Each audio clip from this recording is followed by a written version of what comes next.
Les bookmakers n'y comprennent plus rien. Depuis quelque temps, Stéphane Bern, qui les avait pris l'habitude de surnommer la voiture balai du quiz, reprend du poil de la bête. A l'inverse, Clémentine, subissant de plus en plus de revers, commence à perdre son sang-froid, par exemple en m'insultant.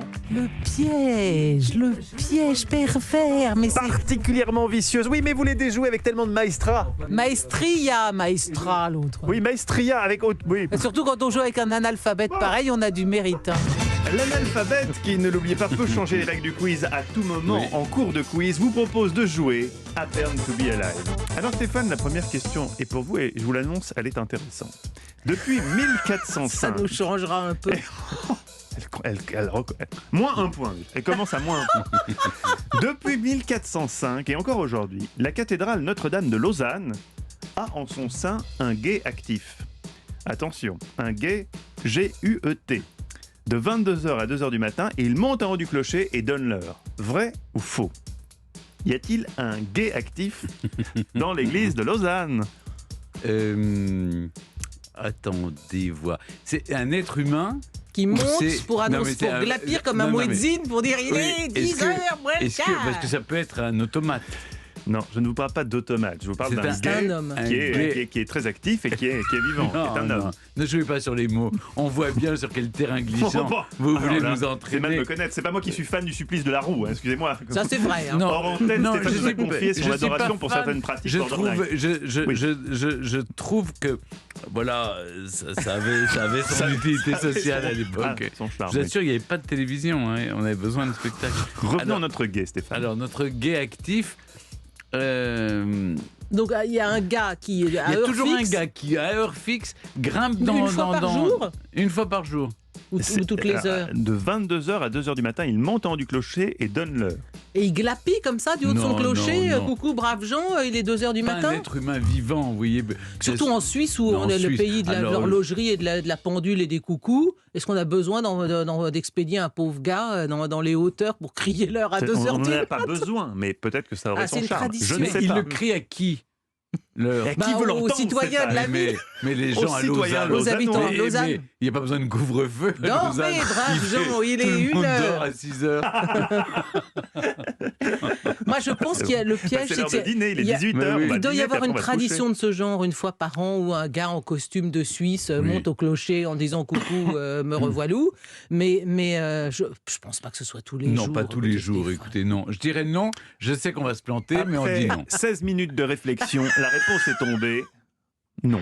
Vous avez Tout perdu. ça pour ça. Alors, le guet actif existe, Stéphane. Oui. Avant, il servait à surveiller l'arrivée d'éventuels incendies jusqu'à 1950. Il servait aussi à actionner manuellement les cloches. Depuis, il ne sert qu'à crier l'heure pile, de 22h à 2h. Il y a d'autres guets actifs en Europe, à Cracovie en Pologne, à Ystad en Suède, à Ripon en Grande-Bretagne.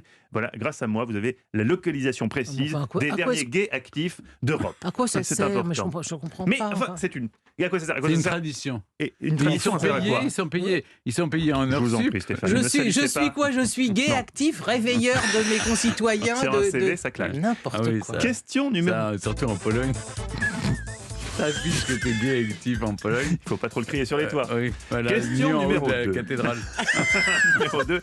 Clémentine, s'il vous plaît, un peu de sérieux. Bon. Napoléon. Une question Oui. sur Napoléon Ah non, pour bon, Clémentine. bah voilà. C'est Oui, sûr, oui. c'est sûr. Elle en descend. Non, C'est- chacun son domaine. hein. Elle en descend. Napoléon avait une polytélie. Comprenez qu'il avait 3 tétons. Oui. Vrai ou faux? Ah bon? C'est pour ça qu'il avait toujours la main dans le... Mais pas du tout. Alors là, il avait 3. Oui, enfin, c'est une. La polytélie, c'est un bien beau mot. Oui, pour une chose très vilaine. Écoutez, j'ignorais ce détail. Je ne me souviens pas l'avoir vu, donc je réponds faux. Vous avez gagné. Elle est imprenable Oui, sur imprenable Napoléon. sur Napoléon, bien Faux, sûr. faux. Napoléon n'avait pas 3 mamelons, il avait un mamelouk. Un mamelouk? C'est la réponse. Hein. Un mamelouk. Ali et Saint-Denis. non. c'est un soldat. Non, non, non. Si, si. Oui, non. oui. Non, mais vous pouvez pas faire Oui. ce jeu de mots. Non, c'est pas autorisé. Mais c'est un jeu De de mots, c'est mamelon à mamelouk. C'est non. une information historique. Mais enfin, Stéphane, on est là pour se cultiver. Non, pour s'amuser Alors, aussi. Oui. un mamelouk, c'est un soldat de l'infanterie légère égyptienne. C'est une sorte d'assistant personnel. Il a été à ses côtés de 1799 à 1814. C'est un cadeau du cheikh El Bekri, qui n'a aucun lien de parenté avec Jean-Pierre Bacry, qu'on embrasse, et qui nous manque. Question numéro 3 pour vous, Stéphane Bern. Alors, une question sur Napoléon pour Clémentine, une question sur les papes pour Stéphane. Je dis, mais où va le quiz? Le dernier pape nommé Jean était Jean 23. Mais il n'y en a eu que 21. Vrai ou faux? Question en pape, mais question technique.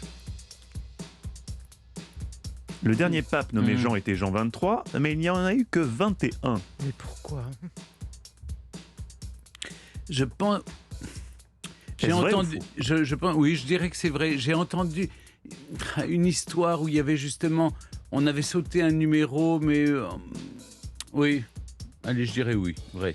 Vous avez gagné. Il se jette à l'eau bénite. Et il a bien fait. Il a bien fait. Effectivement, vrai. Il y a eu quelques soucis de comptage, là. On ne trouve plus aucune trace de Jean 20. Et il a bien dû exister entre Jean 19 et Jean 21, mais il n'y a aucune trace réelle de son existence. Quant à Jean 16, c'est un antipape.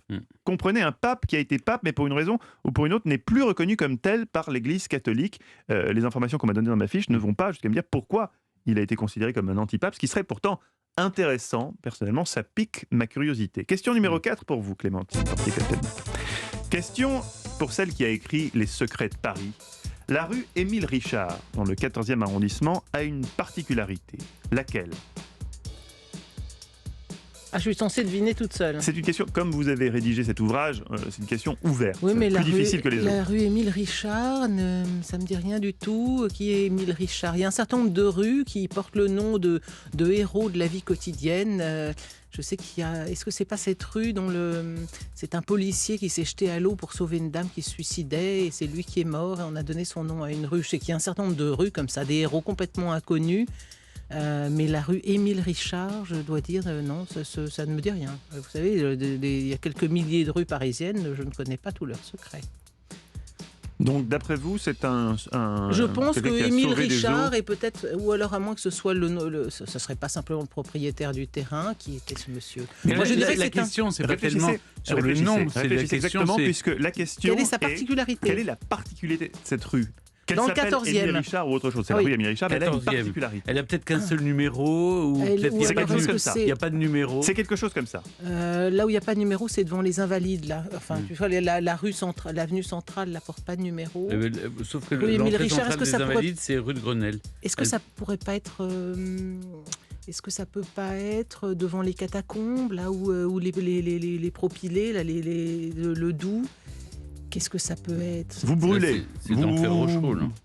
C'est peut-être là, je sais pas. Elle n'a pas de numéro, je dirais. Ça doit avoir un rapport avec les catacombes et c'est peut-être une rue des catacombes.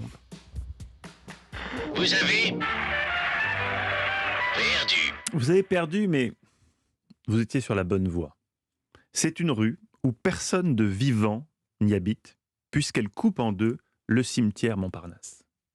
Ah oui. La rue fait 382 mètres et pas de vivant dans cette rue.